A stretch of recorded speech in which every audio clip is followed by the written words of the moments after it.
আহ, আমার কথা হচ্ছে যে সকল ভাইয়েরা বলতেছে পাহাড়ের যে সকল ভাইয়েরা মানে আদিবাসী ভাইয়েরা বলতেছে যারা যে আমরা বাংলাদেশী কিন্তু আমরা বাঙালি না। আমরা মানে জিনিসটা কেমন হাস্যকর, হাস্যকর না যে ওরা বলতেছে যে আমরা বাংলাদেশী কিন্তু বাঙালি না।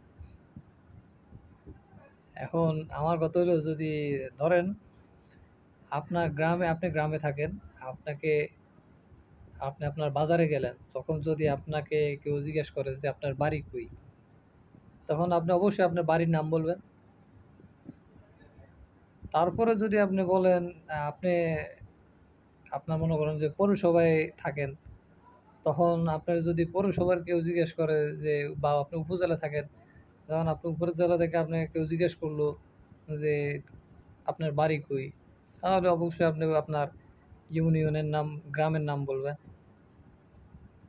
তারপরে আপনি মনে করেন যে আপনি বিভাগে থাকেন, আপনার যেমন হতে পারে সেটা ঢাকা, চট্টগ্রাম, খুলনা, বরিশাল বিভাগে কোনো জায়গায় থাকলে আপনাকে যদি জিজ্ঞেস করে যে আপনি বাড়ি কই, অবশ্যই আপনি বলবেন যে এক্সাম্পল হয় পটুয়াখালী, বরিশাল হলে পটুয়াখালী বা কুমিল্লা বা চাঁদপুর বা ফেনী বা নোয়াখালী বা সিলেট, সুনামগঞ্জ, এক্সাম্পল এক্সেট্রা।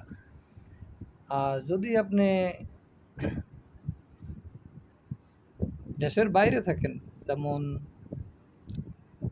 মানে প্রবাসে থাকেন, তখন আপনাকে যদি কেউ জিজ্ঞেস করে যে আপনার বাড়ি কই, তখন আপনি কি বলবেন? আমি পাহাড়ি, আদিবাসী, আপনাকে কেউ চিনবে? তখন তো আপনাকে বলতে হবে যে আমি বাঙালি বা বাংলাদেশি। ওই বাংলাদেশি মানেই বাঙালি। তখন আপনি কিভাবে বলবেন যে আমি আদিবাসী বা আমি মণিপুরি, আমি চাকমা, আমি গারো, আমি খাসিয়া? এগুলো বললে আপনাকে কেউ চিনবে? তাহলে আপনি কি বলতে হবে যে আমি বাঙালি বা বাংলাদেশি। তদ্রূপ ভাই, আপনি বাংলাদেশি কিন্তু বাঙালি না, এটা তো একটা হাস্যকর ব্যাপার। তার মানে আপনার কথার মধ্যে কোনো সামঞ্জস্যতা, যুক্তি নাই, কিছু নাই। আর পাহাড় থেকে সেনা সরিয়ে নিন বলতেছেন, আপনার পার্বত্য জেলায় পাহাড়ের সেনা আছে বলে আপনারা নিরাপদ, আমরা নিরাপদ?